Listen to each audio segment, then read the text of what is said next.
और एक चीज़ तो समझ में आता है और सही भी है कि जो आपका अपना ग्राउंड है, जैसे मुस्लिम वोट थोक में मिलना, हिंदुत्व वाले ग्राउंड पे कांग्रेस अगर जाए तो कांग्रेस तो हमेशा से ही वहाँ पे ठप्पा रहेगा ना कि तुम तो देख के आ रहे हो, पिछलग्गू हो, तो वो तो उनका हो नहीं सकता। तो इसलिए वहाँ पे कास्ट वाला नैरेटिव चलाया जाता है कि जात के आधार पे वहाँ डिवीजन करो, यहाँ मुस्लिम वोट थोक में आए। हिंदू के नाम पे तो वोट नहीं मिलेगा ना, हिंदुत्व के नाम पे कैसे वोट मिलेगा? हिंदुत्व की पार्टी तो बीजेपी है ना। लेकिन मिलेगा तो कास्ट डिवीजन से मिलेगा। ये बिहार में इस्तेमाल होगा ये मुद्दा निश्चित जोर तौर से निश्चित तौर नहीं, क्यों नहीं, बीजेपी करेगी इसको। गिरिराज जी का रिएक्शन है गिरिराज जी से लेकर तो आ गया होगा। नहीं, गिरिराज जी से लेकर के रविशंकर जी तक सब करेंगे इसको। और बड़े नेता भी करेंगे, गृहमंत्री भी बोलेंगे, वो प्रधानमंत्री भी जाएंगे चुनावी रैली में बोलेंगे, क्यों नहीं बोलेंगे भाई, उनका मुद्दा है। एक्चुअली इसमें केवल कांग्रेस नहीं, सारी मतलब क्योंकि है सीधे जुड़ा हुआ कांग्रेस से, मगर सारी so called court secular parties के लिए थोड़ा सा सहज करने वाला योगी आदित्यनाथ का एकदम ट्वीट आया। इसमें क्या बोला उन्होंने? नहीं, उन्होंने तो बोला कि मालेगांव का विषय खत्म हो चुका है। सौरभ, इसमें सबसे ज्यादा दुविधा होगी शिवसेना यूबीटी के लिए। उनको तो हर हिंदू इसीलिए वो प्रोसीजर वही उस पर आ गए, किसने तफ्तीश की, कैसी तफ्तीश की, क्योंकि महाराष्ट्र में उनके सामने वो सबसे असमंजस दुविधा की स्थिति है, वो क्या लाइन ले। बट सर मुझे समझ में नहीं आता उनकी दुविधा, क्यों दुविधा भाई? तुम बाल ठाकरे की पार्टी हो, तुम कैसे कह सकते हो यार? बाल ठाकरे कैसे डाइल्यूट हो सकते हो तुम?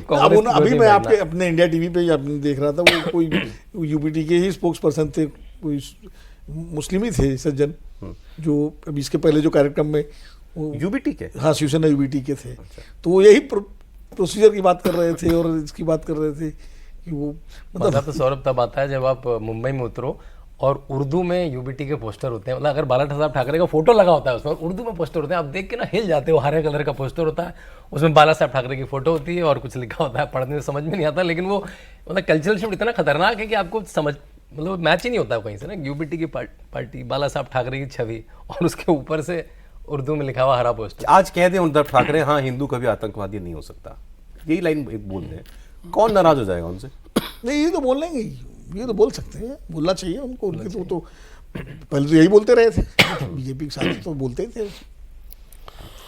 लेकिन वो इसीलिए वो मराठी वाला मुद्दा उठा रहे हैं ज्यादा, महाराष्ट्र अस्मिता का, क्योंकि उसमें फिर वो लेकिन वो तो सेक्शन ही निकालेंगे, कभी कास्ट का सेक्शन निकालेंगे, कभी भाषा का सेक्शन निकालेंगे। नहीं, वो महाराष्ट्र में फिर महाराष्ट्र में तो महाराष्ट्रीय मुस्लिम भी आ जाएगा, महाराष्ट्रीय। जैसे मैंने अभी हमने कांग्रेस को लेकर बात की कि क्या वो मतलब माइनॉरिटी वोट की अहमियत को समझते हुए उधर अगर उसका कोई टिल्ट रहा है और रहा है, उससे कुछ कोर्स करेक्शन किया कि मैं बीजेपी के लिए पूछना चाहता हूँ, बीजेपी इस वक्त जो है ज्यादा आप किस लाइन पर चलती हुई पार्टी को देखते हैं? वेलफेयरिज्म पर देखते हैं, हिंदुत्व पर प्रखर ज्यादा मतलब हार्डकोर हिंदुत्व पर जाते हुए देख रहे हैं, या कास्ट पॉलिटिक्स पे? देखिए, अब जो फाउंडेशन है, जो मूल है, मूल तत्व, वो तो हिंदुत्व वाला ही है, उसमें तो कोई दो राय नहीं। और वेलफेयरिज्म गवर्नेंस का इशू है भाई। हिंदुत्व आपका आइडियोलॉजी का इशू है, और उस आइडियोलॉजी के आधार पर जो आप सरकार बनाते हैं जहाँ पे, तो फिर वेलफेयरिज्म करते हैं और वहाँ पर फिर हिंदुत्व मसला नहीं रह जाता, वहाँ पे भेदभाव नहीं होता।